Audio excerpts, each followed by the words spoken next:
So this is my reading, commentary, and reflection on the Proverbs, chapter 30. This is part 2. I'd like to begin where I left off. I finished last time with verse 6. We'll continue with verse 7. So today happens to be a Sunday evening. It is the eve before another week. The weeks are usually quite tiresome. They require discipline. And I'm looking forward to it.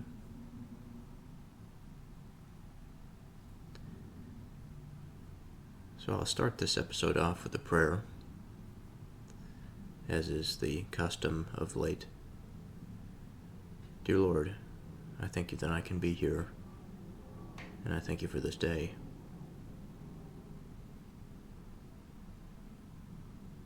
I thank you for learning that comes from mistakes.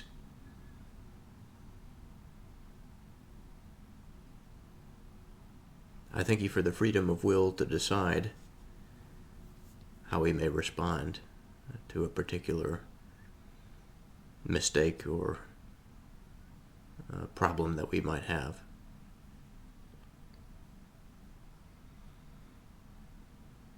I thank you for a good answer, a satisfying conclusion, a resolute heart in the pursuit of it.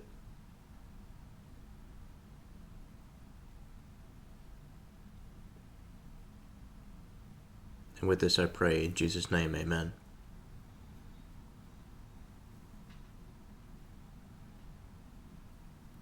Okay, so verse 7. Maybe to give a little bit of a recap here. This chapter is unlike many of the chapters in the Proverbs. There are a few that are like it, especially in the beginning. But this chapter is more narrative-based.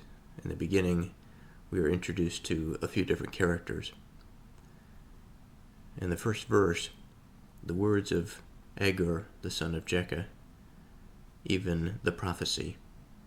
The man spake unto Ithael, even unto Ithael and Ukal.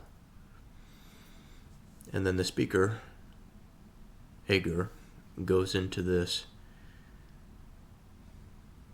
sort of a lament. He says, "Surely I am more brutish than any man, and have not the understanding of a man. I neither learned wisdom, nor have the knowledge of the holy. Who has ascended up into heaven, or descended?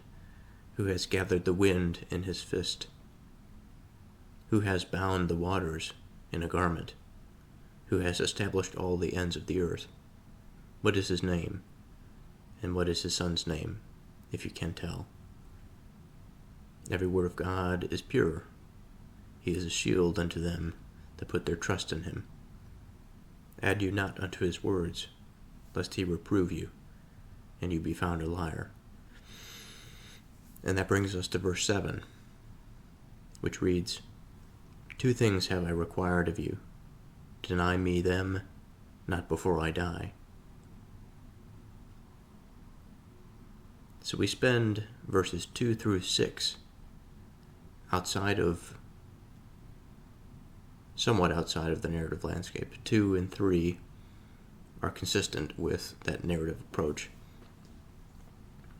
4, 5, and 6 are a bit different, it would seem. A bit reflective, less focused on the self. Then in verse 7, we come back up for a breath of fresh air, perhaps. And now we are reminded of the original speaker, Agur. He says, "Two things have I required of you. Deny me them not before I die." And so that brings in questions. Well, is he about to die? Is he sick? Remove far from me vanity and lies. Give me neither poverty nor riches. Feed me with food convenient for me. So this is verse 8. So what can we make of this, keeping in mind the context of this chapter so far?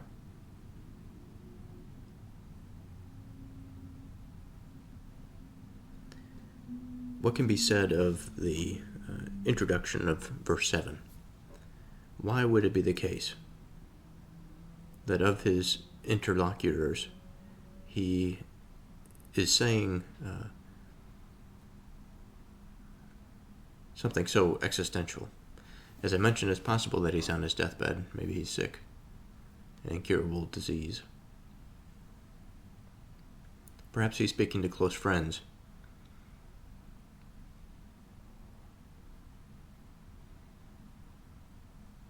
And it is with these close friends that he is establishing a bond. It's difficult to say.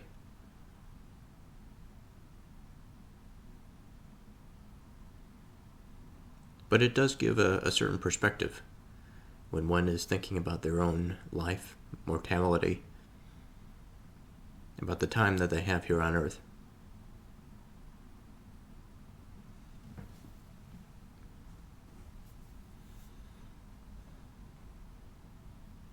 And to ask of something before death does signal a degree of importance, a high degree of importance, I think. A dying wish. Remove far from me vanity and lies.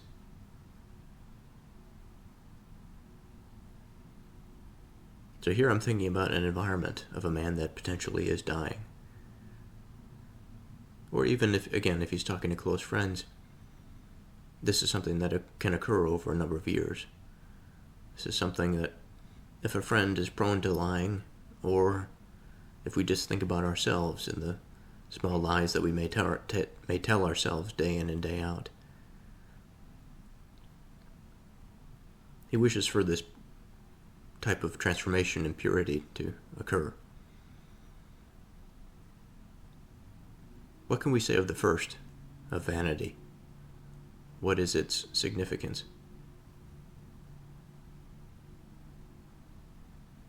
When I think of vanity, I think of a person of superficial disposition, that they care for that which is at the surface. That's not to say that the surface is bad, but it is partial. It is not holistic. It cares not for deeper things or more valuable things. Now, the definition of vanity in the modern sense is an excessive pride in one's appearance or achievements, something futile or empty. We could think about that in moral and spiritual contexts. From Latin, we have vanitas from vanus, meaning empty, idle, futile, without substance.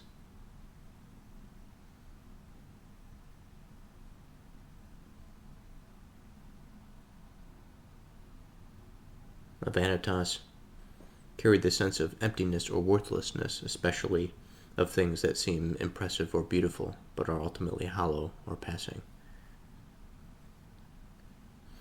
Now, in the biblical context, in the book of Ecclesiastes, there's a quote, "Vanity of vanities, says the preacher, vanity of vanities, all is vanity."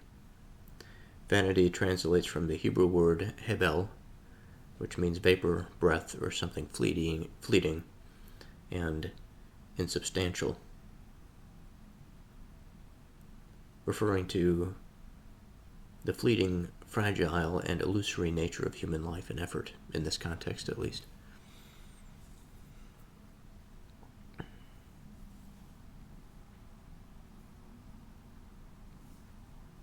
So, keeping this in mind, I imagine that vessel for which its internal structure is important for its strength. A vein vessel is something that is weak. Again, it's fragile.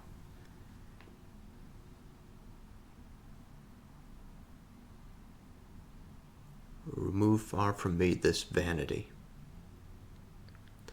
So it seems that he desires something that is valuable, something that is solid, something that is not easily taken.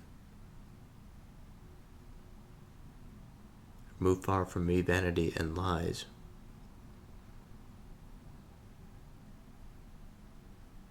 Lies is a distortion of the truth. It is a withholding of the truth.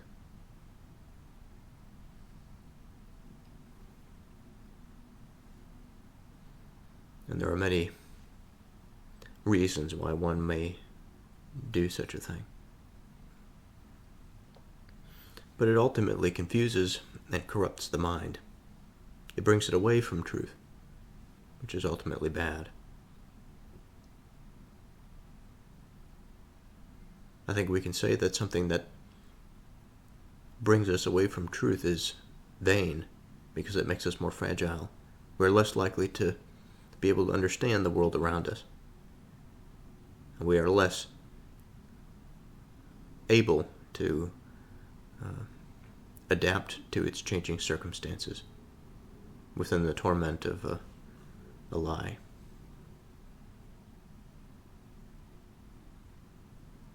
Remove far from me vanity and lies. Give me neither poverty nor riches. So give me neither poverty nor riches. Why would one say such a thing? When we think about the negatives,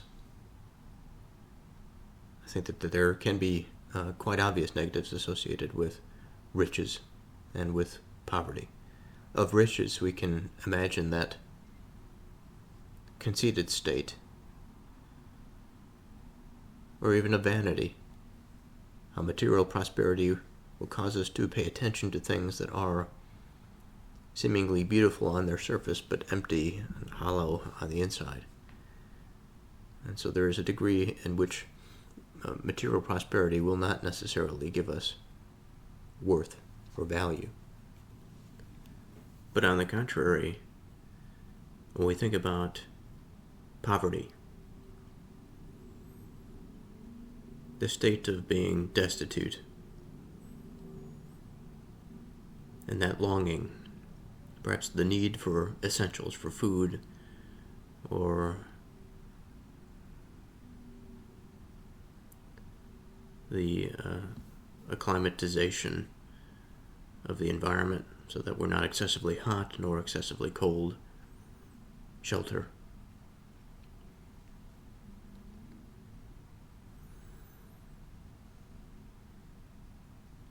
It's a curious thing because between both we can find their negatives and also their positives.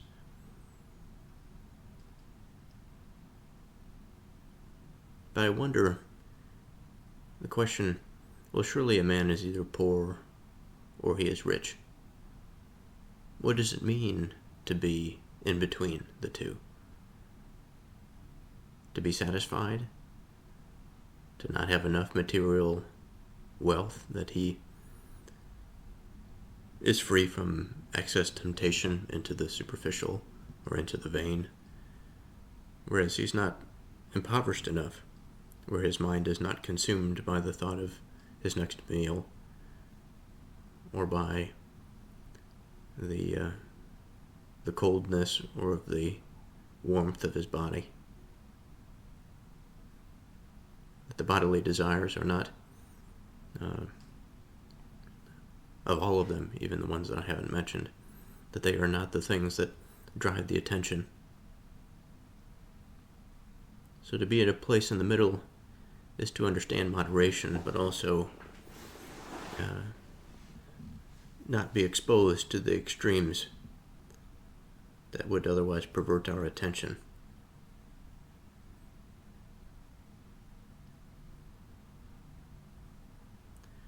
Remove far from me vanity and lies. Give me neither poverty nor riches.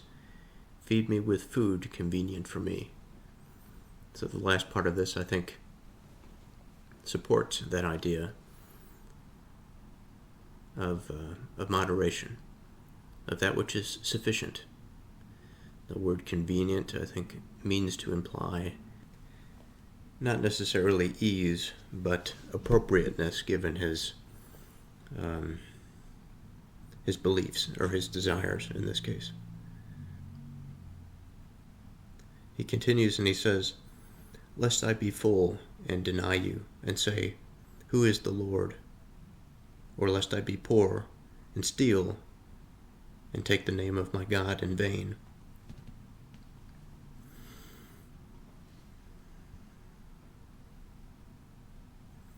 Lest I be full and deny you.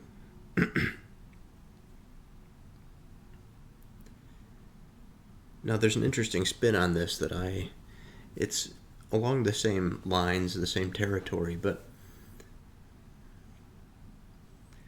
when I consider poverty, I considered the extremes of hunger, but I did not examine or appreciate the thought in which being full or being satiated, being satisfied in that way, would lead to a kind of complacency and a lack of thought for that stressing element. The stressing element that often drives us, that often motivates us by necessity. And even farther, I have to think that this distinction, again being the potential for being full and not appreciating, or the potential for being starving and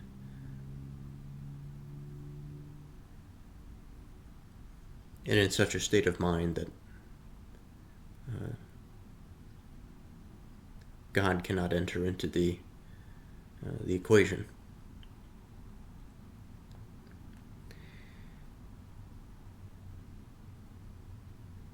It would seem that what we are after here, and there's no risk of attending to this too much, I think, that of the importance of moderation, but also contextually the importance of condition and the awareness of one's place given a particular condition, because we've mentioned a few different conditions. And no matter where we rest, even if we desire that lukewarm environment, we always have to be paying attention. If we are satiated or if we are starving, we ought not to give ourselves the excuse to be pulled away from God. Easier said than done, surely.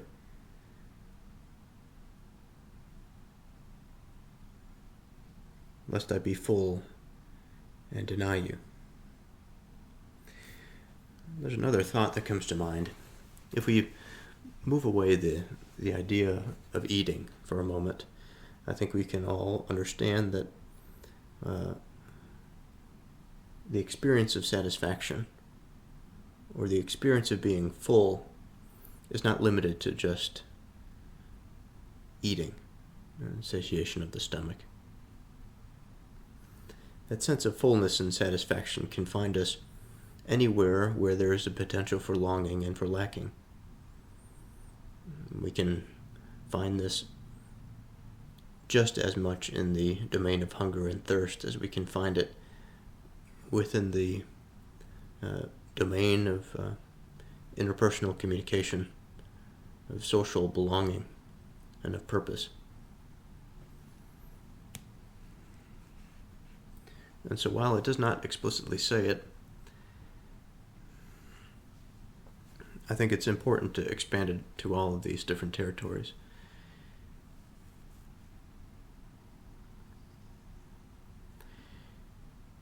And then at a fundamental level, thinking about the idea of being full versus being empty. If we take a container We imagine its volume, how much it can hold. We fill it with something, perhaps a bit of irony in the sense that if we fill it, if the mind is attending to the stomach, and all of its power and will is focused on that,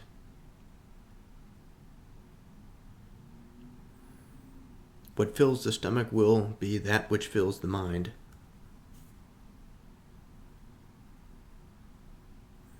And if the mind is full, if the mind thinks of nothing else, there's no room in that container for the religious sentiment, for the desire to be good,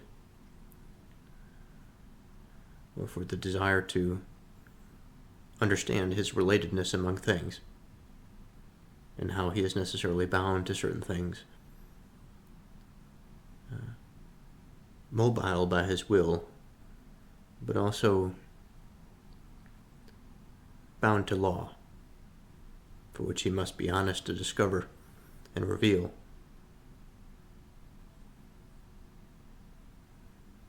Lest I be full and deny you. And the drawing of attention away from such an experience would lead to the second part of the first little segment of this verse, lest I be full and deny you.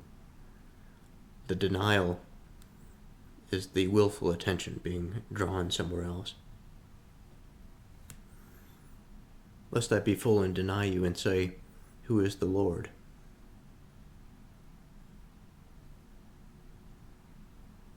For if we were not so full, and we had that element of hunger in the metaphorical context remaining, that we are always desirous of a connection to God, then perhaps we wouldn't ask the question.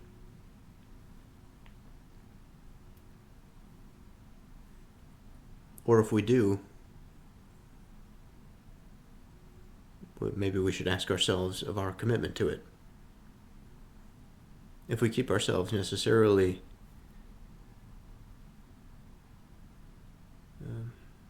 not necessarily stressed, but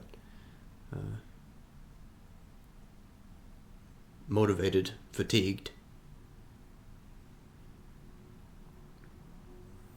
if we still find ourselves in that domain for which we wish to satisfy with vanity, then I think that there needs to be a reassessment of the relationship that we have to God. And perhaps what we are relating with is something that we believe it's bringing us closer to God, but in fact it's hurting us. And so again, the aspect of honesty, I think, is important here, because subtlety is not to be overestimated when it comes to the religious pursuits.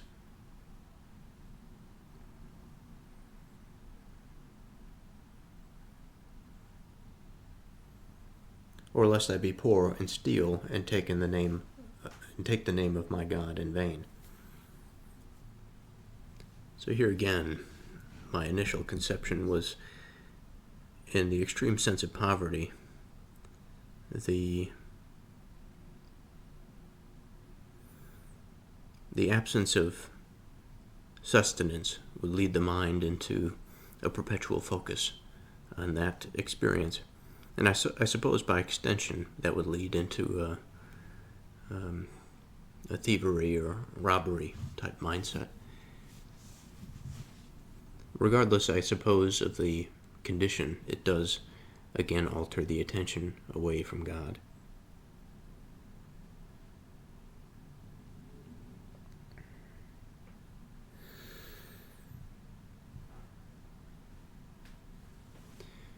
So I find it interesting, though, that in the context of stealing,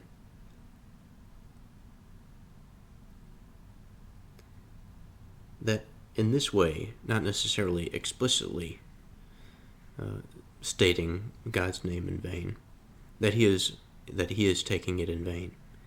So how can we square this? I think it can be said that verbally we can say many things, but they can be empty.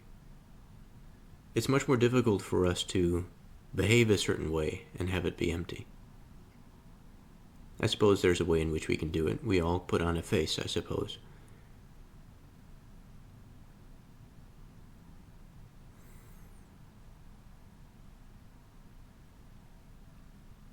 But what I'm getting at is that behavior and linguistic representation of thought are both modes by which we express our inner feelings, desires, beliefs. And regardless of what the mode is, assuming that it is genuine,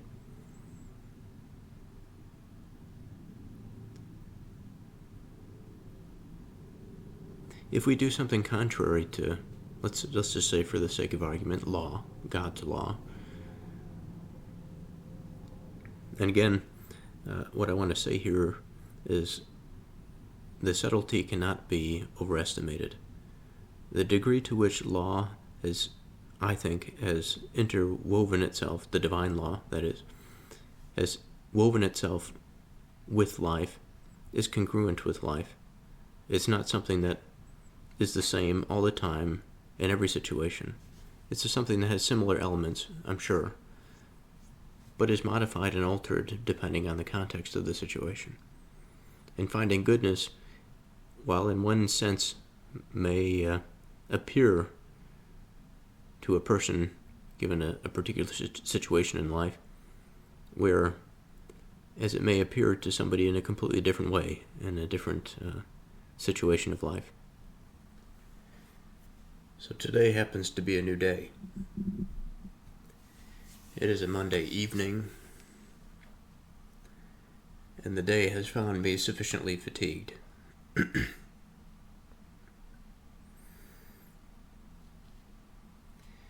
So I'd like to begin this with a prayer. Dear Lord, I thank you that I can be here today,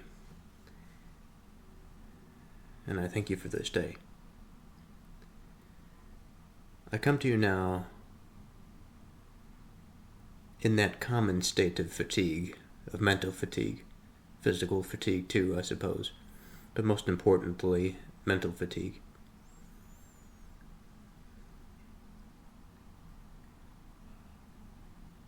And I approach you as honestly as I can. I feel that fire, the connection of the soul, bring me life. The willful aspect of me is not prone to this fatigue that the general aspects of mind and the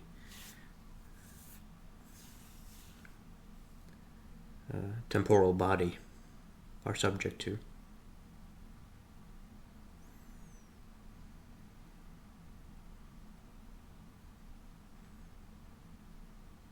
Within this space,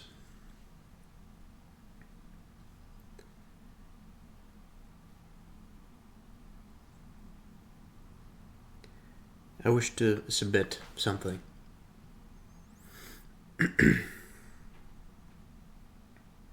Perhaps I wish to submit the fatigue, perhaps I wish to submit the inattentiveness. But maybe more importantly, I wish to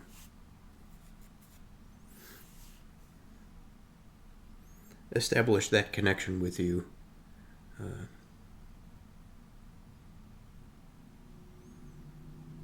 And be able to find it in times of need.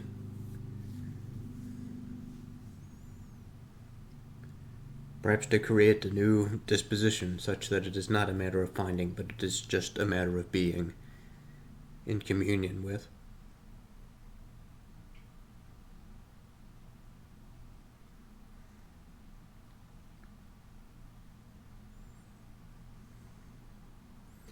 But I am thankful that today has brought industriousness. It has brought effort. And I'm thankful for the successes. And with this I pray in Jesus' name, amen. So I believe last recording, the tail end of that, I was discussing verse 9, which is a continuation of verse 8, so I'll read them both together. Remove far from me vanity and lies. Give me neither poverty nor riches. Feed me with food convenient for me, lest I be full and deny you, and say, Who is the Lord? Or lest I be poor and steal and take the name of my God in vain. So there are a few things that I would like to flesh out before I move on to the next verse. I tried briefly to get a handle on what I was discussing yesterday. And it's hard to say exactly what it was without spending too much time recovering that ground. But I think I have a general idea, general conception. What I wish to do is to discuss a little bit this idea of taking the name of God in vain by a behavior. Because it's often stated that one ought not to take the name of God in vain in the context of language, saying some curse word or something, and then this is the thing that is typically disciplined, not necessarily a behavior. The behavior seems to be more of a fundamental thing. I think that was the point of the ending of the last recording.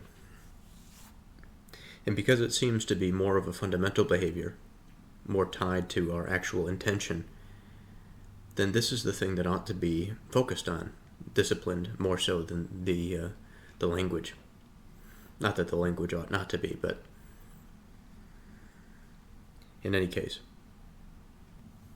focusing on this last part of verse 9, or lest I be poor and steal and take the name of my God in vain.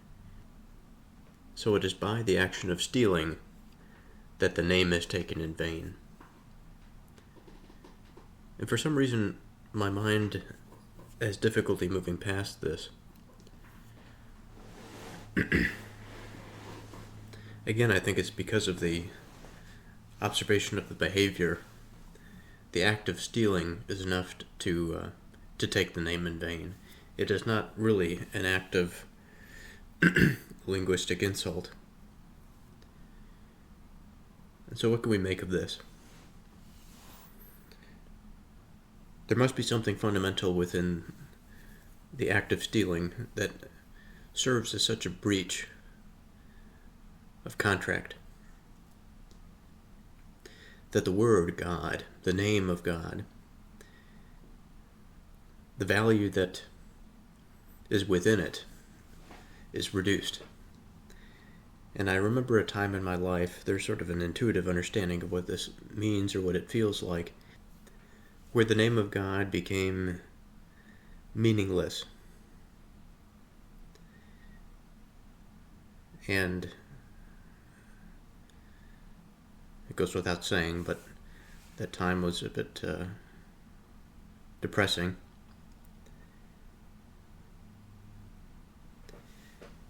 And I find another thing interesting as I sit here and I reflect about the relationship that I have to God now and the relationship that I had then. And that I've seen a few iterations of this, where I've had a strong relationship and then it has failed, it has waned, and then I've had returned to a degree or on the road to a stronger relationship, a reconciliation, a transformation. And I think of my conception of it now, and what comes first is all of the questions. There are still uncertainties. There will always be uncertainties. For it is easiest, I think, for a man to to believe in something as he believes so fundamentally as he can see his friend within the hour. And he could speak to him, and he could ponder many things in his presence. He can provoke thought from his friend, and he can exchange. There's another world inside of his mind for which we can tap into, and it's such an immediate experience. The experience of tapping into God and that relationship is much more subtle, and I think it takes time. It can happen in an instant if we pay attention, I suppose, but it's a different relationship, a different sort.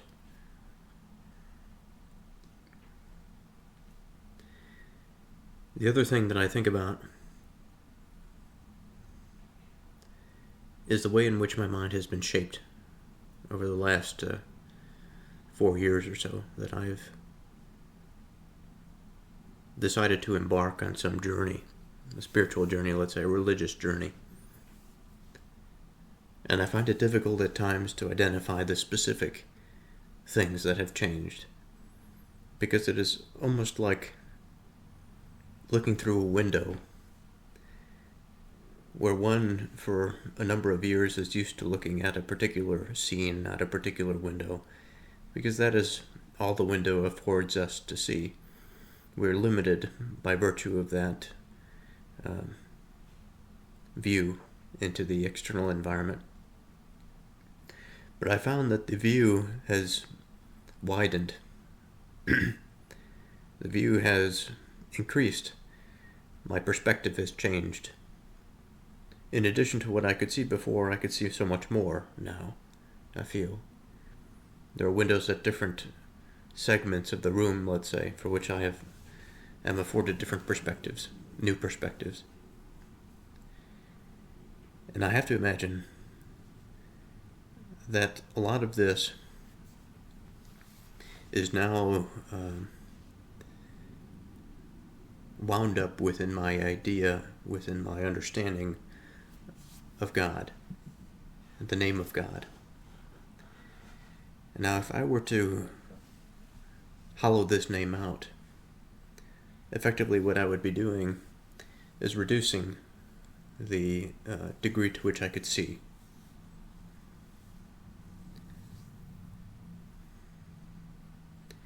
And the interesting fact here is that the stealing, the behavior, the action, not the word, is the thing that narrows that window of sight.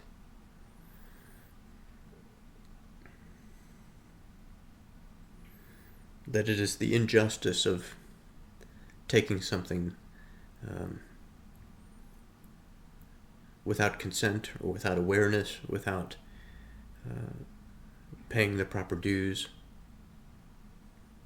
without paying proper respects, proper exchange.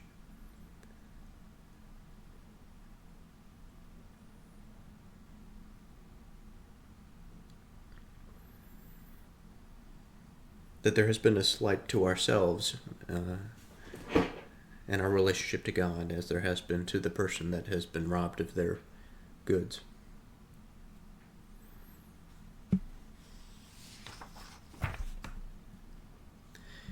So turning this last page is bittersweet. It is the last 2 pages in the Proverbs. I see chapter 31 sitting before me. We have a half of a page and about another fifth before chapter 30 is done, but it has been a long road in the Proverbs. The next verse, verse 10. Accuse not a servant unto his master, lest he curse you, and you be found guilty. So there was a verse not long ago in chapter 29. A servant will not be corrected by words, for though he understand, he will not answer. And then another involving the servant.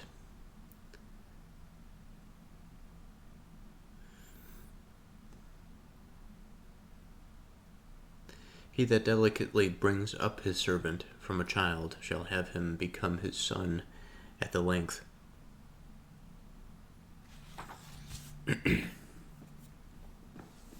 Interesting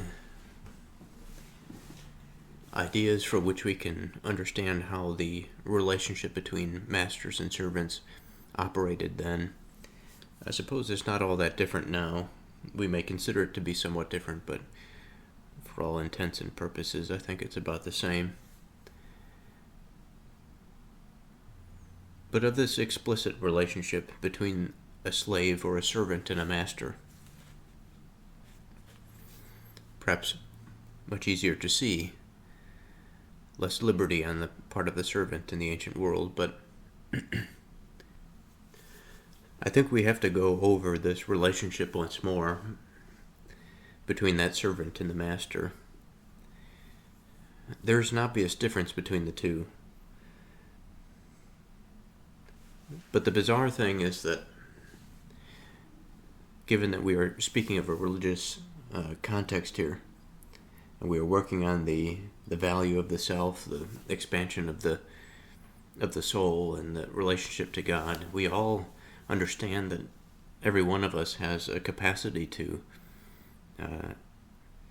be within this experience and to transform and to change. Now, perhaps there is a solid reason to establish some relationship for which one is superior to another in these domestic affairs, but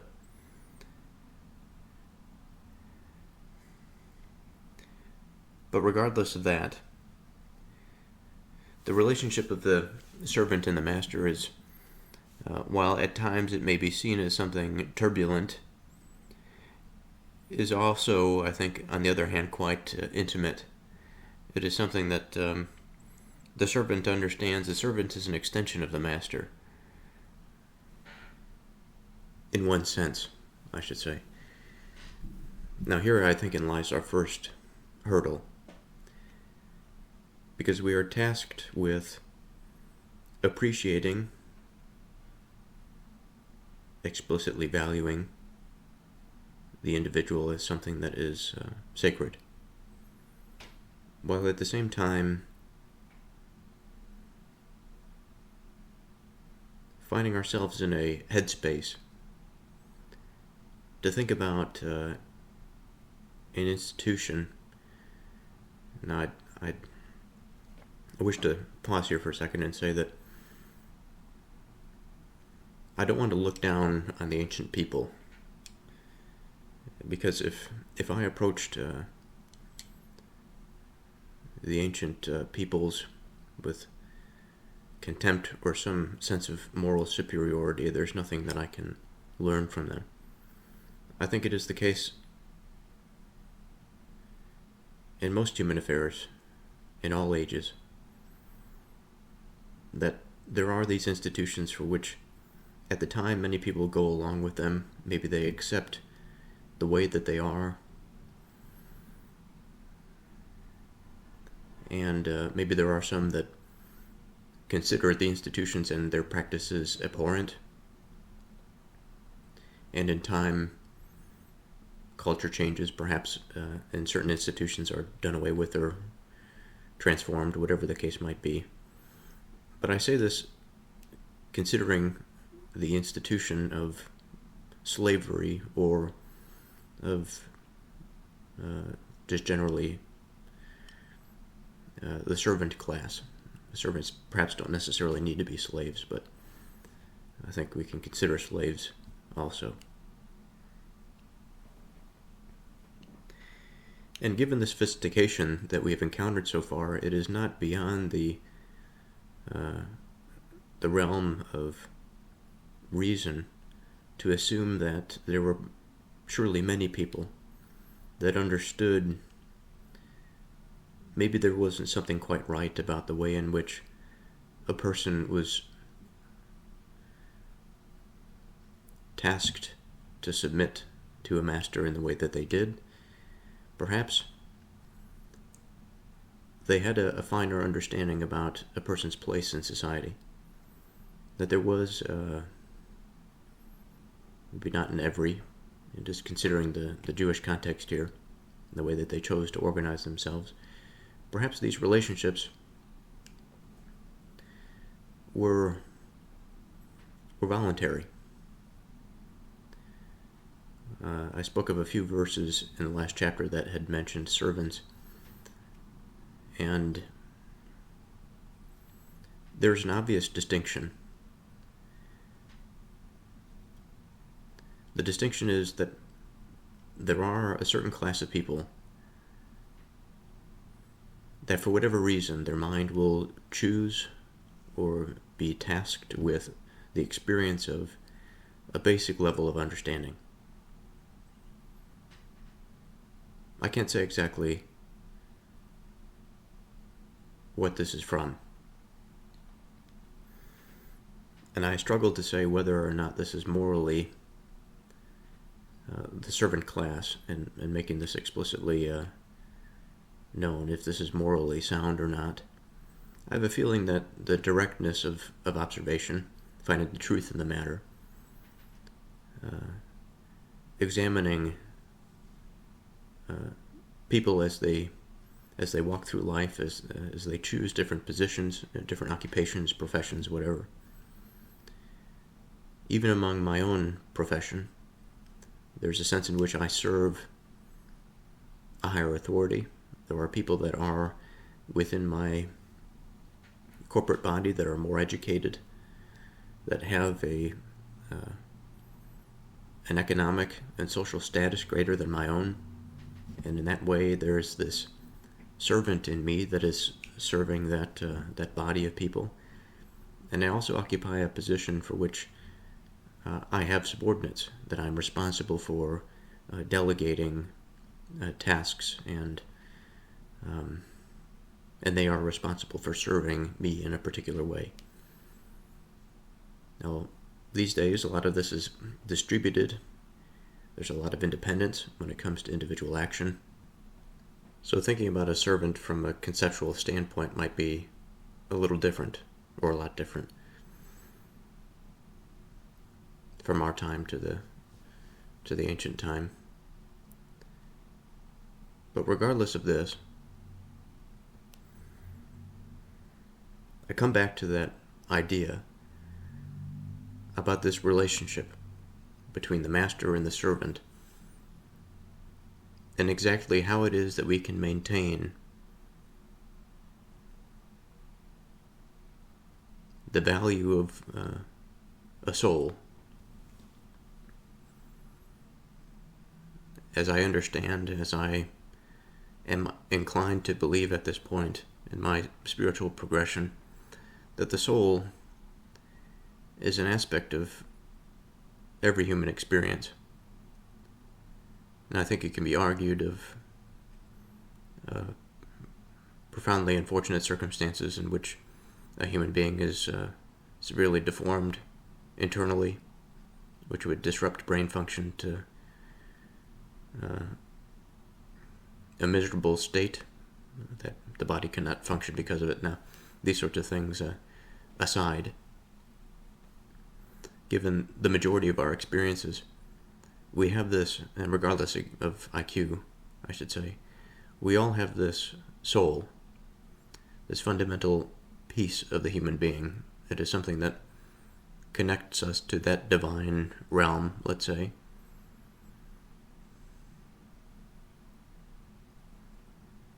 It is mind that has found its existence on this bizarre physical landscape. Of course, that's not just what the soul is. I think there's an aspect for which the soul affords that experience, that being.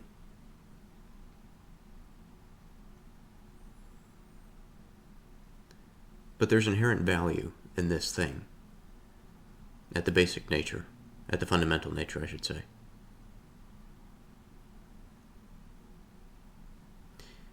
And it's valuable because why? Here I struggle a little bit because I I think about what I'm adding, and I think about the verse that we had read not too long ago. I'm trying to find it here. Add you not to his words, lest he reprove you, and you be found a liar. And so it's kind of hard to make a distinction, to make a judgment on this matter. Exactly how it's valuable. I can hypothesize.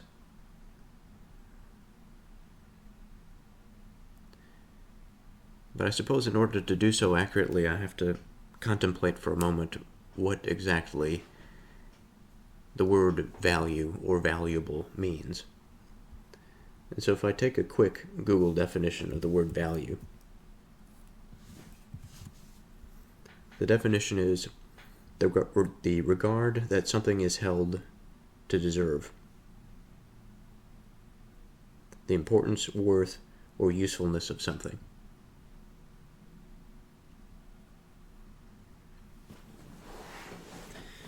Now, I'm not sure that the first part of that, the regard that something is held to deserve, gives us much of an idea of why the soul is valuable, because it's too much of our experience. Not that it's wrong, not that gold is not valuable. It's valuable, but it's valuable because of our experience. We could say it's subjective, but I want to get away from that word.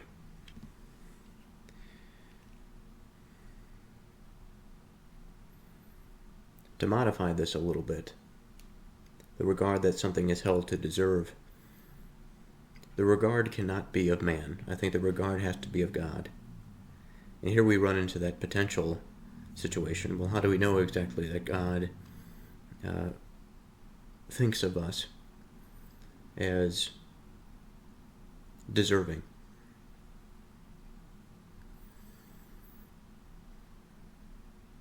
Now, I suppose we can argue this by experience, by observation, by understanding which set of behaviors leads us to a successful, prosperous outcome, which set of behaviors leads us to a richer understanding of love and of beautiful things, of goodness. And I think that that's the best that we can do. And it's not a poor thing, I should say. There's a way in which the value of the human being, I think, can be said or can be defined by his purpose. Now that then brings up another interesting puzzle. We can ask the question, what is his purpose? We can answer that by answering what is his function. His function, I think, is fascinating. Outside of his physical functions, he has that mind that exists on top of that material structure. It's not, it has the capacity for certain things that are well beyond anything that he sees in his immediate environment. Now, there are certain similarities, surely. There are many things for which biological organisms, or just organisms, can do well beyond his own capacity. And perhaps we can ascribe to those organisms a certain uniqueness of purpose as well, a divinely inspired purpose as well. But as far as man is concerned, his experience, his journey in this life is something out of the ordinary, or has, I think life in general perhaps is out of the ordinary, but the mind of man is something that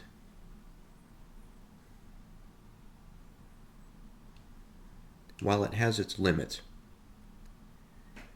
is sufficiently creative to go through these profound transformative experiences and to see something that is a little bit greater than what is immediately presented to him, perhaps by his physical limitations. And I think because there is this inherent purpose and ability wrapped up in man's experience, that he has this inherent duty to value not only himself but also his fellows. So accuse not a servant unto his master, lest he curse you, and you be found guilty.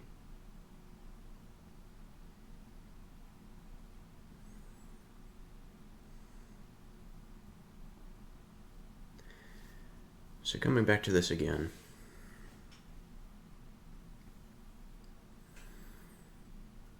I'm beginning to lean more towards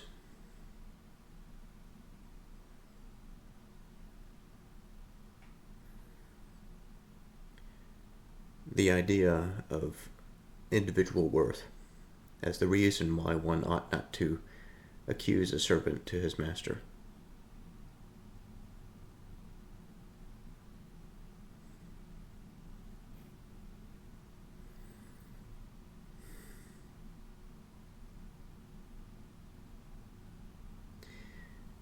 Now, I think there's an important distinction wrapped up in the word accuse.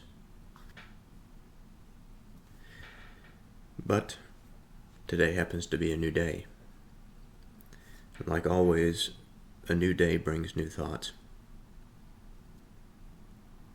And so today happens to be a Wednesday evening, and I wish to begin this segment with a prayer. Dear Lord, I thank you that I can be here today. I thank you for this day. Today was a good day. And I found myself thinking today, in fact yesterday, that although I may not know when the good days are to come, I know that they are out there. I know that they are to be had. And I find it to be responsibility, especially on those days for which I want nothing more than to shut off the experience of life for some more passive subjection, that I am just told what to do, that I don't have to carry the burden, the responsibility of life.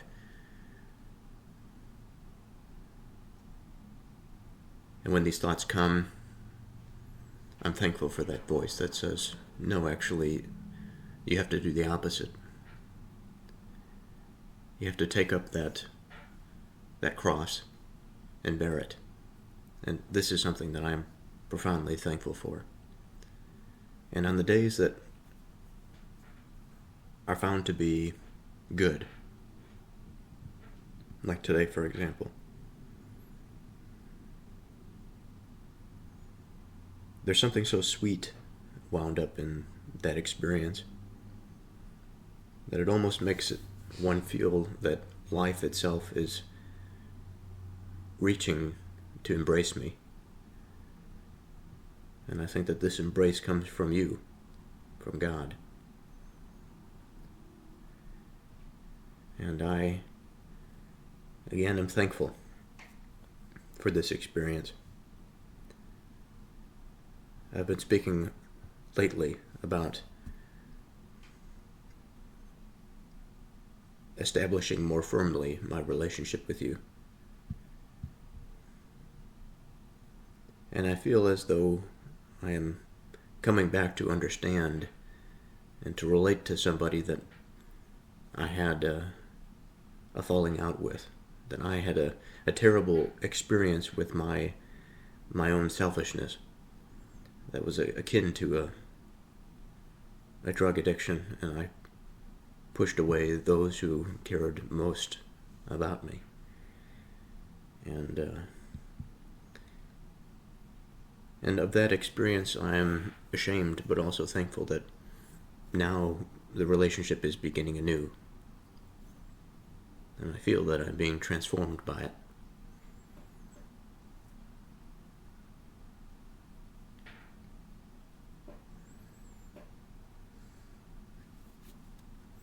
And Lord, this weekend, I believe, is Easter weekend. It's a time that I will be spending alone, but I pray that I am able to connect with you in a way that only discipline will afford. That I can motivate myself to sit in front of this Bible and spend multiple hours with you, communing with you, and learning and growing in that faith. And with this I pray in Jesus' name, amen. So speaking about this word, accuse, from Latin we have accusare, meaning to call to account, to blame, to indict. Broken down into their components, AD is to or towards. Causa is cause, lawsuit, or case.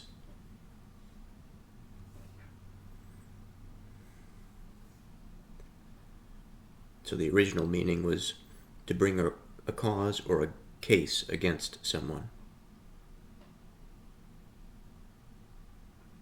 or to bring toward a charge or a case or a cause.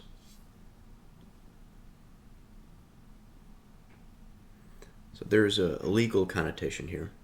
In the classical Latin, it was used in courts when one person brought charges against another.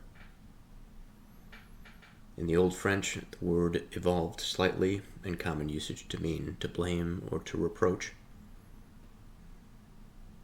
In Middle English, it had both the legal and moral tones to charge someone with wrongdoing, either formally in a court setting or informally in speech.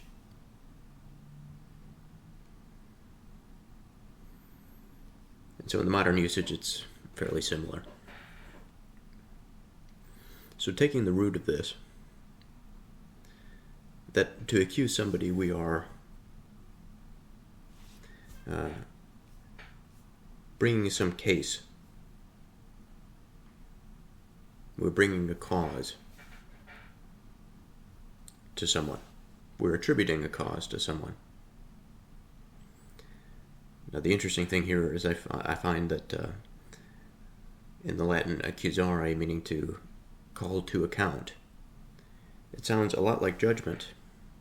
For to make a judgment, we have to give an account to our own causes, to our own case, to support it. In order to make a judgment, we are sort of accusing ourselves in a way. We're saying, well, how do you know that something is right? What cause do you have?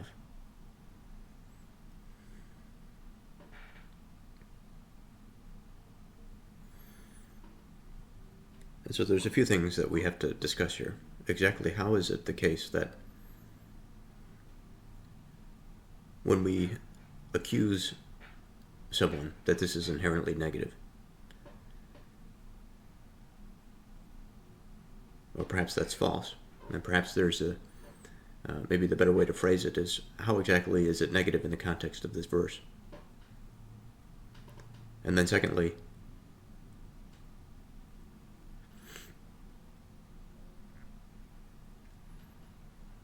when we think about the word accuse, especially from an individual standpoint, is the way in which I've described this internal accusing as the sort of way in which we form judgments, is this an accurate statement or is this incorrect? Now starting with the latter, starting with the word accusation versus the word judgment, there is an obvious relationship between the two. Now from the subjective point of view, there's this sort of internal dialogue, at least that I have, between what we might label as the conscience, the rational aspect of ourselves, and what might be more of the free-floating side of things. And actually, I was thinking during that prayer, about an essay that I had read recently, one of David Hume's essays. Actually, let me pull it up here because there's a concept in which he discusses two primary parties, I guess. One is the party of the court, and the other is the party of the country. And they each have their own identities to them. And the essay is titled, "Of the Parties of Great Britain." He says, now it's been a number of days since I've read this, so my understanding of exactly where things is a bit sloppy, but I'll try to pick a sentence here that is useful for our cause. "And though all responsible men agree, in general, to preserve our mixed government," and of mixed government he's saying of a monarchy, or of the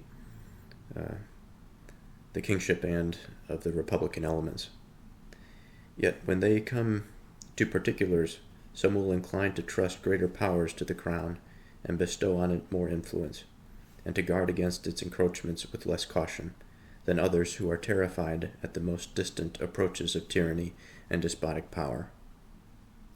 Thus are there parties of principle involved in the very nature of our Constitution, which may properly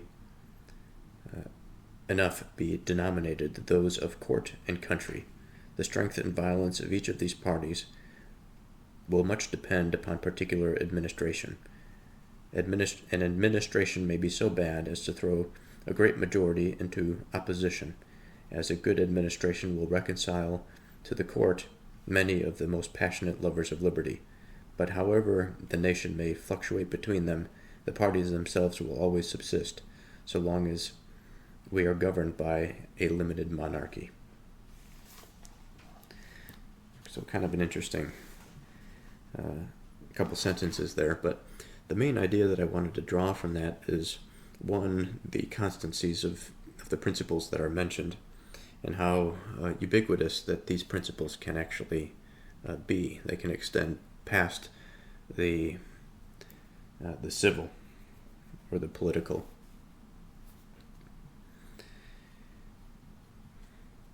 And when we were talking about the internal point of view, the subjective point of view, there's a way in which this court and country exists within us. A strange sort of way to put it, perhaps, but the court is that conservative element in which there's the established law, the law that maintains order, the law that is not easily modified, because if it is modified too quickly, it would threaten the stability of the system, of the self. The country, on the other hand, is that lover of liberty, that lover of independence, the desire to be freed from some arbitrary and ill-defined set of constraints. So returning back to the accuser from the internal point of view, the check can come from either party. It can come from the country or it can come from the court.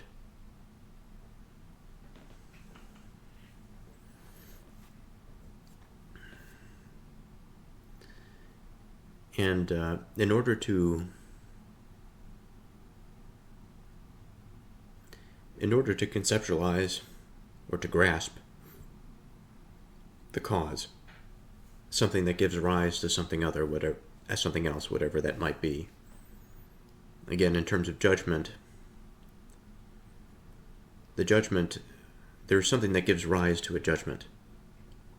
There's some set of constraints or affordances, or just a general observation about the way of things, about the orientation of things, that leads one to make some sort of determination, some statement.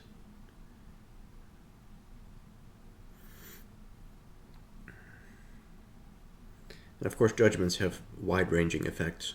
They influence our behavior. They influence our life trajectory. They're not insignificant things. But all the same, we are bringing to this experience that cause.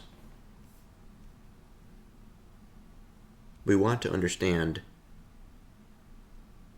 the sequence of events that have caused us to believe a particular thing. Perhaps the reason is, if we wish to justify something, perhaps the stakes are high. Perhaps it potentially involves our lives. A split-second decision in an automobile on the highway, for example. Taking apart that split-second scenario and expanding it and analyzing it, saying that the judgment, within that judgment there's a sort of type of accusation. A split-second accusation in which the mind is called to account for moving in a particular direction. Because if we move wrong, we lose our lives. If we move correctly, we are spared.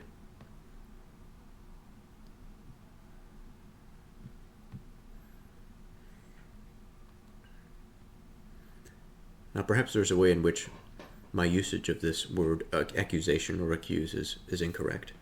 But at least at the rooted level, there is some internal consistency. Now, blame is another aspect of this. It's a little bit different than just to call something to account.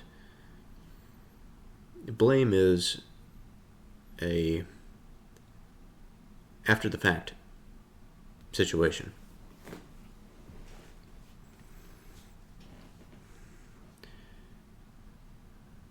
At least it can be in the case of an honest attempt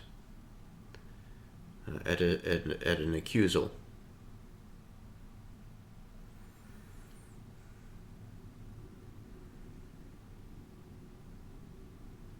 But if I were to blame somebody,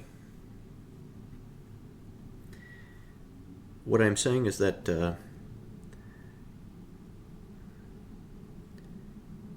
of something negative that has occurred,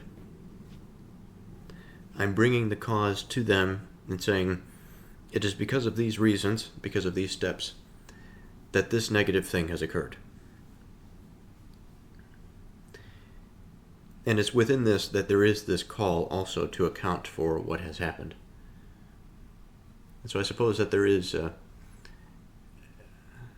while it may not inherently be negative, it's definitely a direct form of communicating with somebody.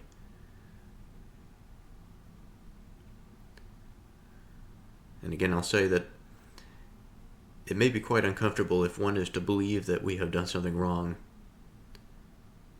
to accuse them and to lay before them the reason why. There was a situation that happened at work today, a fairly dramatic situation, in which somebody had to make a phone call and justify a service. And there was a strong disagreement, and there was an accusation on the side of the patron for some false,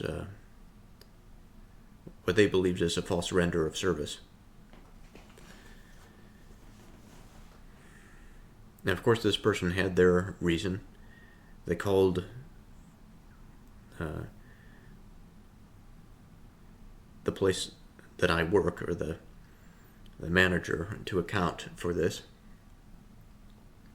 And it was a highly emotional situation. And so I think that this adds another layer of the potential for which this accusing can be fraught with difficulties. But nonetheless. So we have some basic understanding now of the word accuse. Initially, when I mentioned today, there's a couple of things that I wanted to speak of. I wanted to speak of the internal accusation, which is somewhat reasonable, a somewhat reasonable area to explore. But then the inherent directionality of it, if it's inherently a negative thing, or if it's just something that we believe is negative. Now, the answer to that I find to be somewhere in the middle. Because everybody has the right, I suppose, to bring forth some cause for which they have an account for. They have that sort of internal judgment going on. And although it may be uncomfortable for the person that is accused, there are many situations in which an accused person must account for the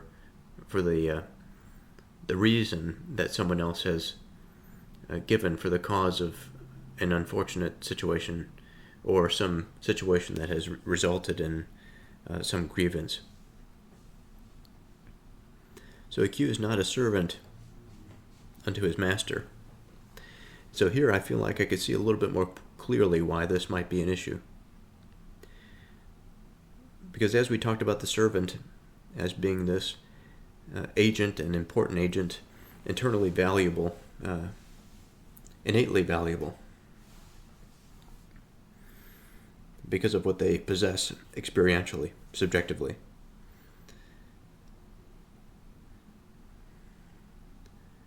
That to bring a cause or a sequence of some logical events or precipitating factors that has led to something negative,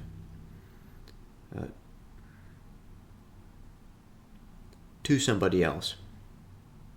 Of course, it is to bypass the person.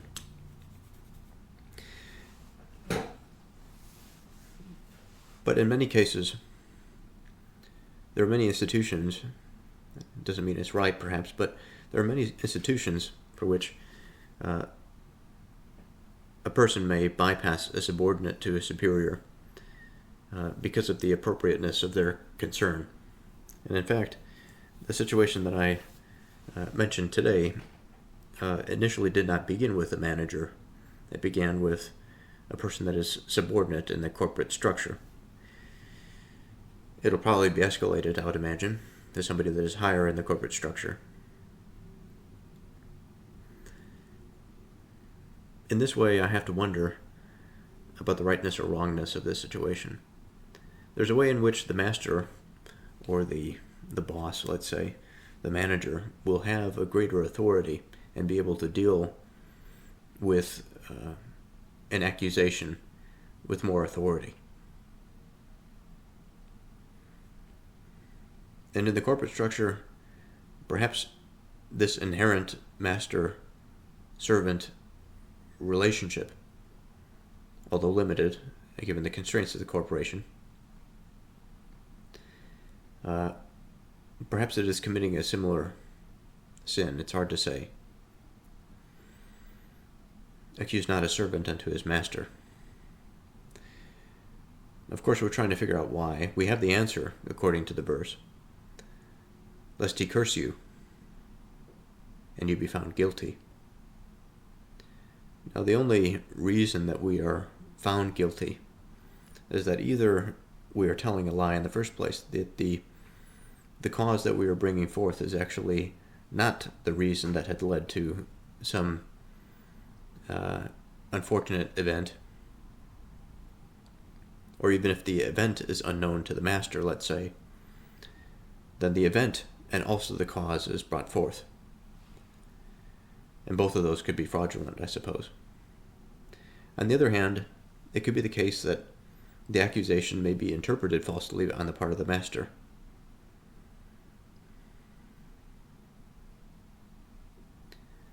Now, what can we say in both situations? Of the first, in which it is likely implying that there has been some lie because maybe there's some disagreement that, let's say, as we think about, we put ourselves into the verse saying, I am the accuser of this servant. I have a reason to believe, or I wish that this servant was no longer a part of a particular relationship, and so I've developed this plan or this scheme to undermine them and to have them forfeit of their occupation.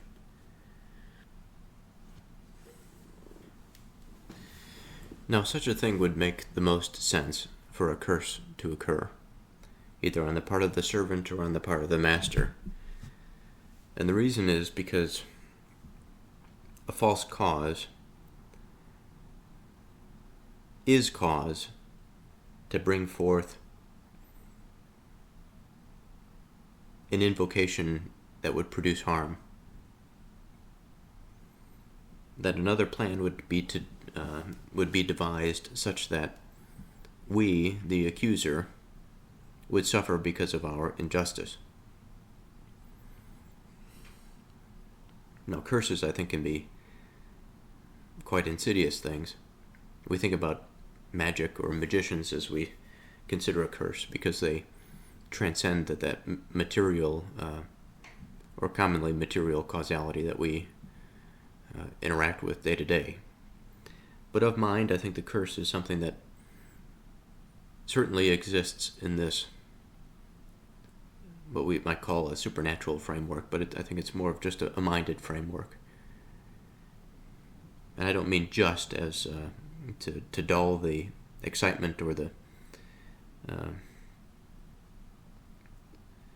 majesty of it. It's something that needs to be brought to a reasonable ground to understand.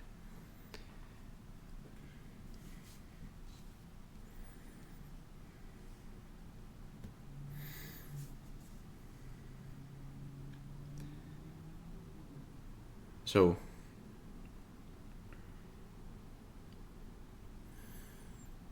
accuse not a servant unto his master, lest he curse you, and you be found guilty.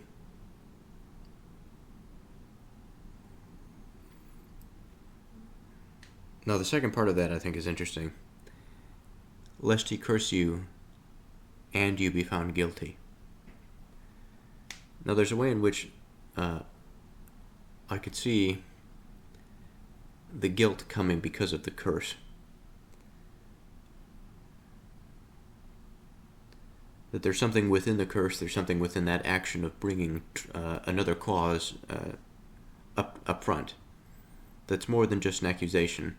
It is because of the accusation, because of the false accusation, that now there is a sort of certainty in judgment, that there is a cause for an accounting for some negativity to befall somebody. And the curse that's put in place, like I said, there's many places in mind for a curse to find itself and bury itself deep. Quite a psychological weapon, if one could devise such a thing. But nonetheless,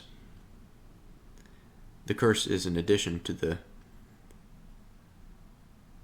guilt. The guilt is something, whether or not there's punishment, that if one is to be truly aware of the good and evil, let's say, or the rightness of things, that guilt will bring shame.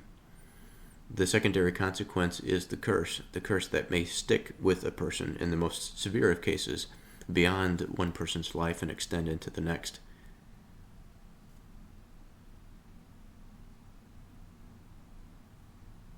In fact, the next verse, I think, is an interesting one to follow up now that I read the first part of it.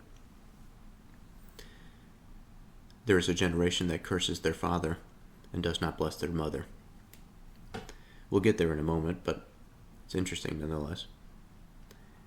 And then there's actually 2 more verses after this that mention generations. And so I think that we're sort of on the money here, consistently, in internal consistency with the other verses in this chapter, the subsequent verses. So I want to recap here a little bit, try to understand this a little bit more fully. So going over the word accuse again, we are bringing this thing forth. In my mind, I think about this little narrative occurring, this illustration in which I'm carrying something quite heavy, burdensome. It's a cause. A cause is this special sort of thing in mind. It's a fundamental thing. We can use the word so simply in everyday language, but once we think about what it exactly means, it becomes quite difficult to exactly articulate it or to understand it. I've had many interactions today for which I've used the words or asked the question, what had caused this? Or what do you think was the cause? Or examined something that had some cause. And I think part of the reason why it's so difficult to understand is because causes are often linked together to other causes. If, for example, I pour out water onto the floor and the floorboards begin to warp, the warping has some cause. The cause is that I poured water on it. But the pouring of the water has some cause also. And this sort of chain can be difficult, I think, at times to narrow down exactly where our attention ought to be. Now, a false accusation, the bringing of a cause for some false claim, it perverts the mind, it distracts the attention. Not only does it devalue the individual that it is told to. In the case of the servant, if we were thinking about the servant as a human being that is worth value and attention, we have the twofold situation in which the servant is skipped over, not even considered in the inattentive fraud, but the master himself has been deceived. And so while a curse may not necessarily be a good thing, nor a thing that is practiced by a righteous person, it is something that is not unreasonable to expect, given such an insult to the mind and to the orientation of attention. And I think that that is where the guilt is. It is because of the manipulation of attention towards contrary aims, towards falsehood, and towards absence. And absence in this sense would, perhaps it would be the severe punishment of the servant, the death of the servant. A terrible outcome for an accusation, for one simple cause.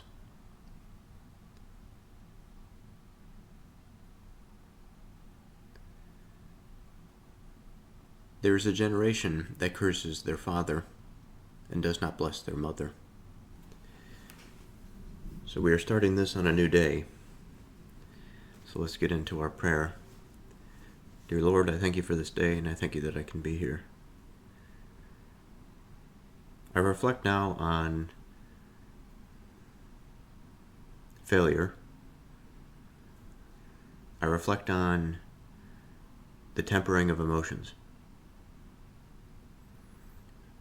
And that of an understood situation that happened today about my failure of emotion. I'm thankful in a way about the reflection, the restraint that was afforded by my relationship to you. But I know that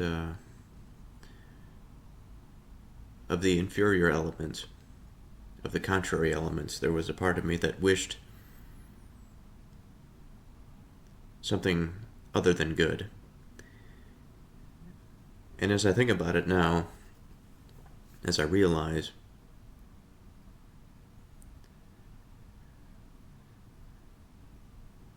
I think that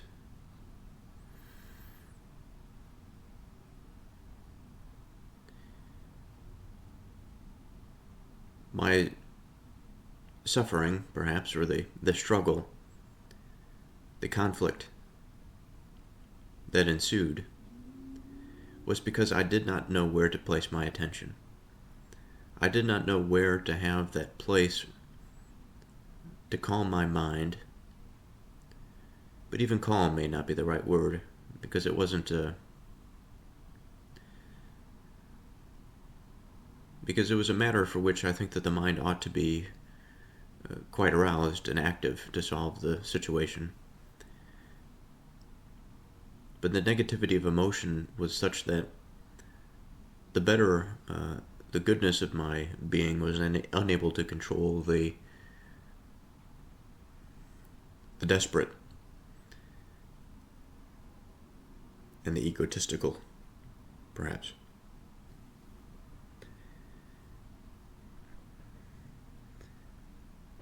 And as a matter of this resolution, in terms of the reflective capacity of times past, but also of events and experiences that are to come, I pray that rock of goodness remains so sturdy in me that there is nothing that can shake my foundations, and that despite the situation, I am able to stand firm and make strong judgments in a turbulent environment. And with this I pray in Jesus' name, amen.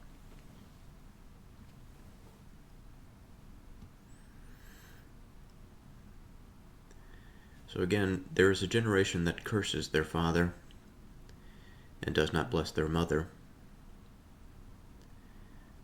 So thinking about this curse again, since today is a new day, I think that this is something that's necessary. Now, as far as the curse is concerned, I'm interested in practical matters.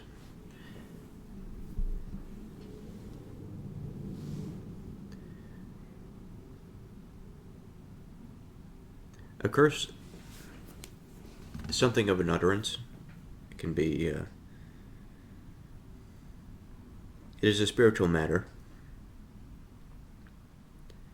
It may rise and float atop our minds without our awareness, but also it can be something quite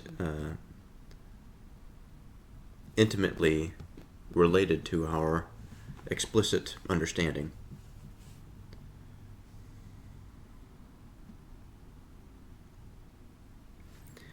As I've asked ChatGPT to go through the etymological chain, there is some inconsistency, which I find interesting. Not inconsistency in terms of the model, but as I think about other words and the presentation of that etymological chain of other words, the word curse does not seem to have that strong foundation as some others. That's not to say that there is no meaning,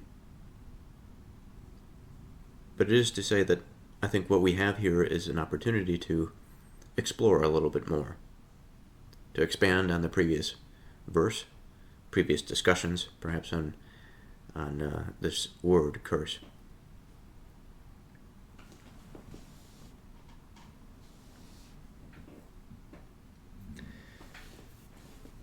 So from what it says here,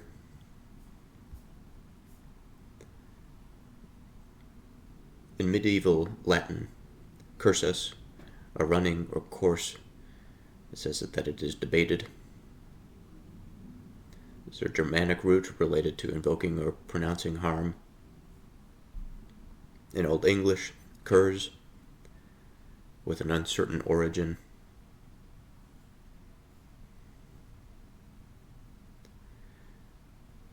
There's no firm Latin or Greek word from which curse directly derives, but the Latin equivalents in concept are maledicere, to speak ill, from badly and to speak,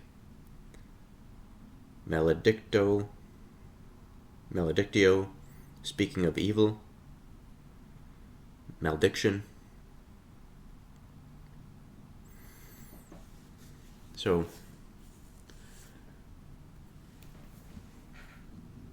speaking badly of. Now, on one level, speaking badly of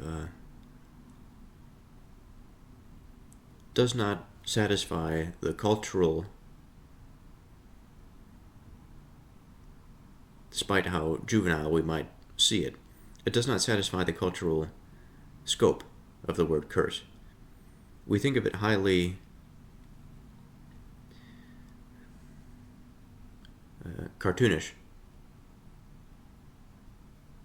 in the sense that a curse is associated with so many things that are beyond primary experience, but more so, it is something that is viewed as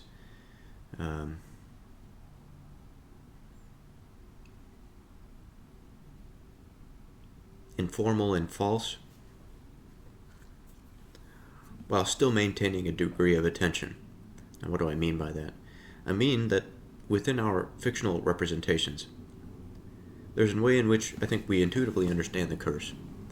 But there's also a way in which, much like in martial arts, for example, there are certain forms of martial arts that are not conducive to actual fighting, which might seem kind of strange, but they offer modes of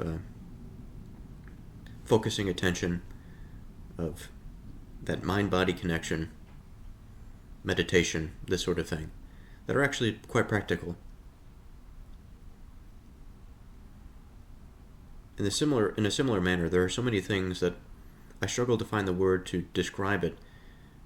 I hesitate to say supernatural, because the word supernatural, much like the word religious, has been hijacked by our culture, and the value stripped out. The term has almost become arbitrary. That it is a term used for whatever one dislikes, that has a close association, or some relative association, to religion itself, or again, of anything that one doesn't like. Even a strong, fiery passion for something in the negative context, even some of my friends will call religious fervor or religious delusion. And if we come at the word curse with this presence of mind, we're not going to make any sort of progress. So I want to expand on this idea of malediction, perhaps. Speaking ill of somebody. And I do want to bring in that spiritual component quite strongly, because I think it's foundational. It's fundamental to this. Because the curse is not just something of gossip. It is not somebody that is speaking to somebody behind somebody's back or directly to their face and saying that I dislike you. I don't like you because I think you're weak. Whatever it might be. A curse is much more insidious, more like witchcraft. It is something that is built. It is something that has force. It is a type of invocation.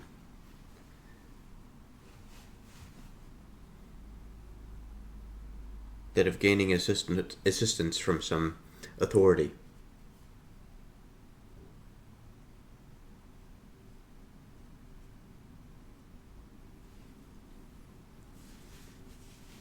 And usually that appeal is some, what we would call a divine authority.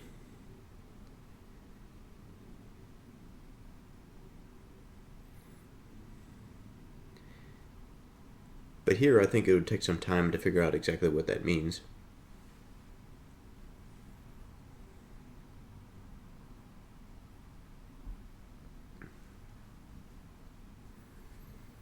On the other hand, I do think that a curse can be quite immediate. For that we call curse words.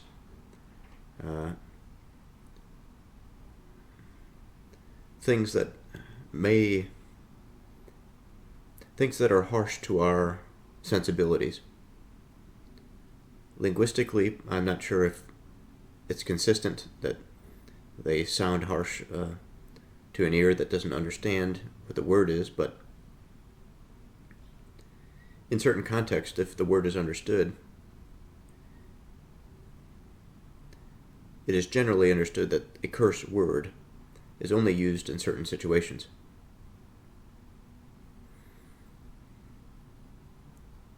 Usually they're associated with anger, frustration,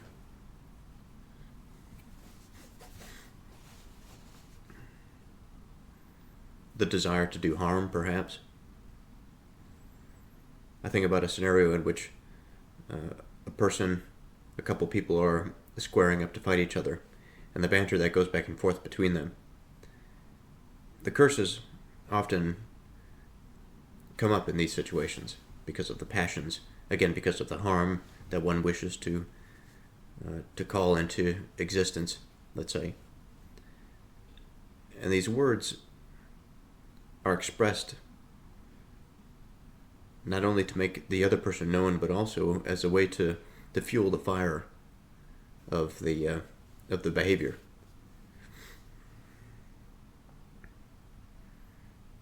Now, at this level, the curse is quite basic.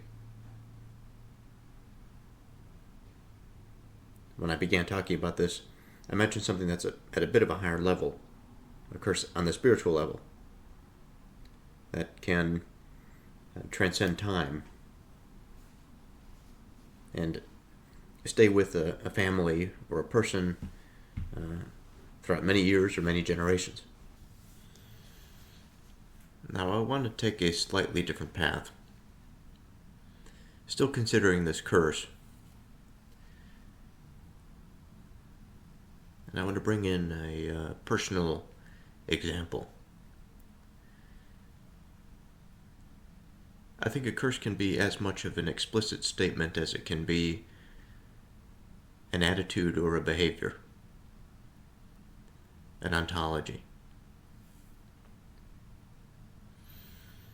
Without getting into too specific details, there's a period in my life when I was younger that I was quite upset with my father.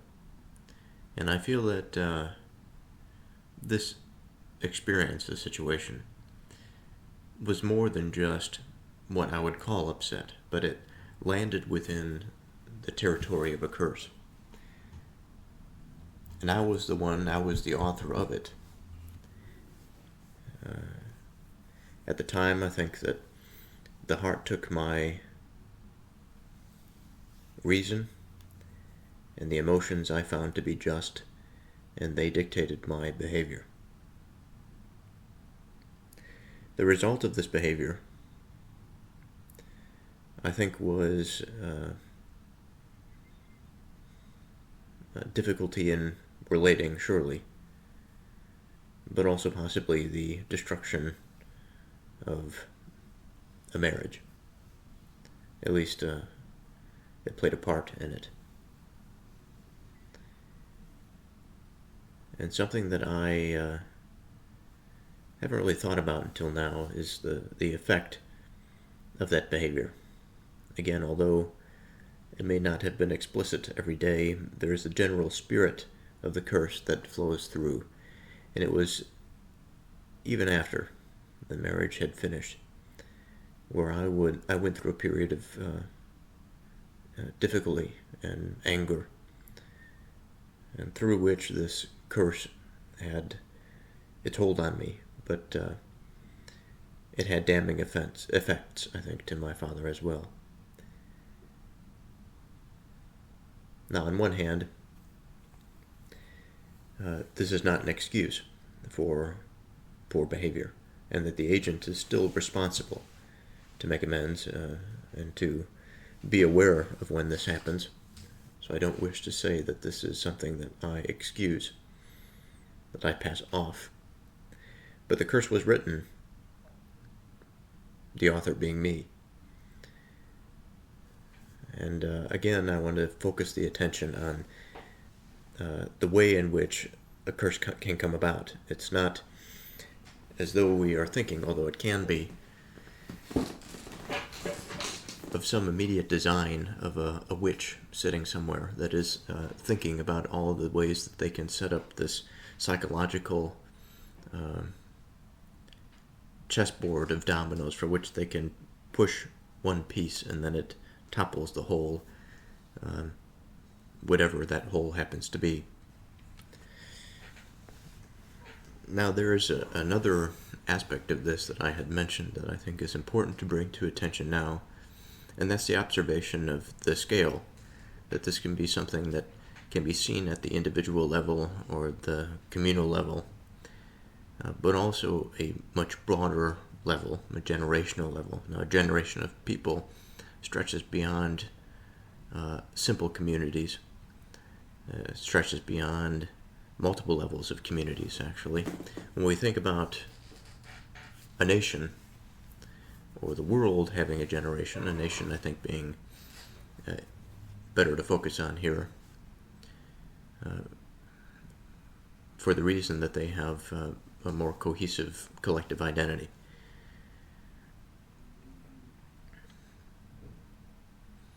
In examining a generation within a nation, there's a lot of variability even still. And just thinking about our own generations, about millennials and Gen Z and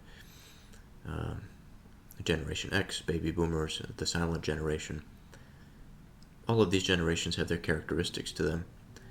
In fact, there was a popular book written not too long ago, The Fourth Turning, I think it was called. I had not read it, but there are general themes in that book about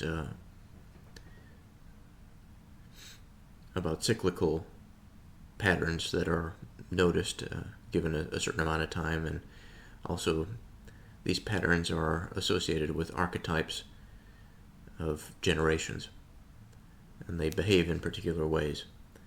Usually it is because it is a consequence of a previous generation, whether it be good or bad.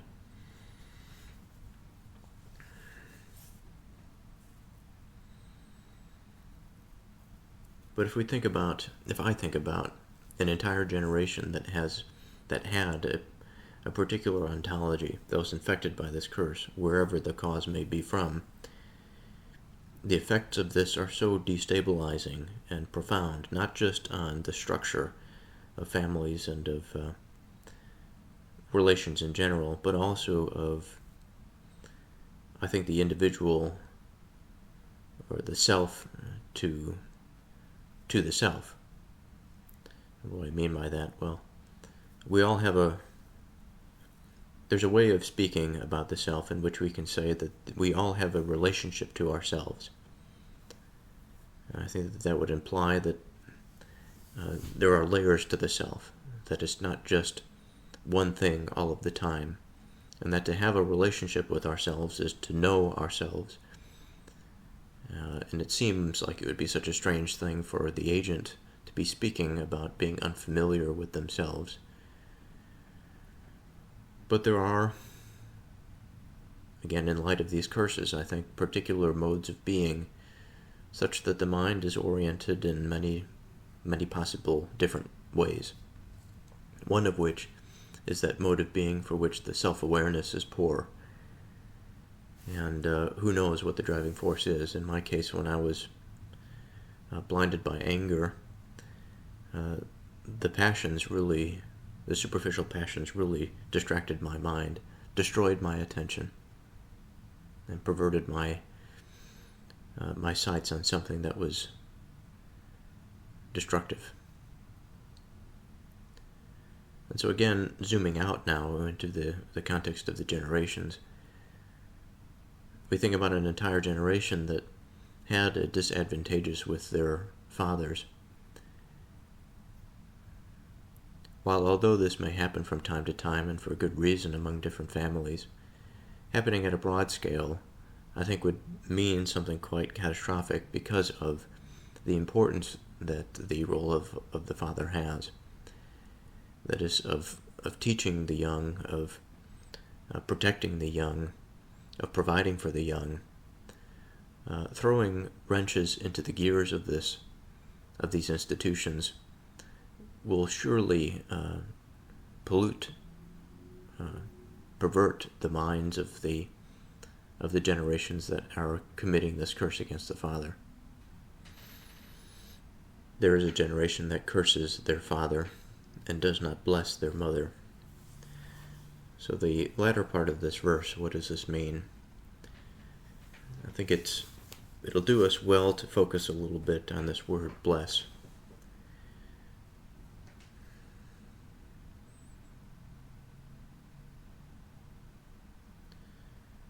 A blessing is something that is good. It is something that is given to us. It is something that we are thankful for. It is something that I think can come out of nowhere, but it can also be something that over time is built up. It makes sense for a blessing to be bestowed on a particular person. That although when a blessing happens, it's not as though the person in the immediate sense had done anything potentially to deserve it, but rather through many different experiences of demonstrating merit, that they have earned some sort of goodness to be attributed to them or to be bestowed on them.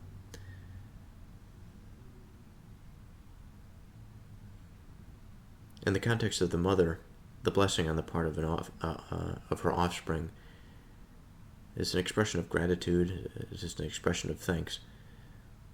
It is a recognition of the importance of their relationship and of the sacrifice that she had undergone to bear her children. And I think within the blessing, as far as a child is able to do such a thing, I'm thinking about an adult child now, adult offspring of a woman, that when they come of age and they have this willful disposition, a blessing is something that is beautiful. It is something that is opened. It smells sweet, and it is something that continually gives. It is something that affords great value.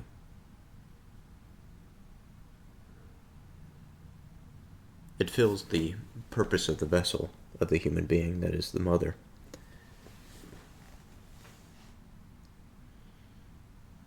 It puts her mind at ease. And thinking about the generation that curses their father,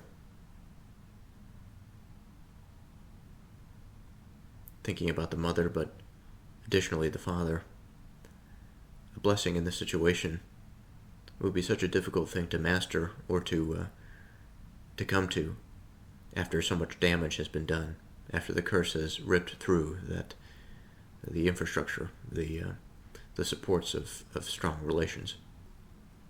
So I think I'm going to end this episode here, and I'll continue next time with verse 12.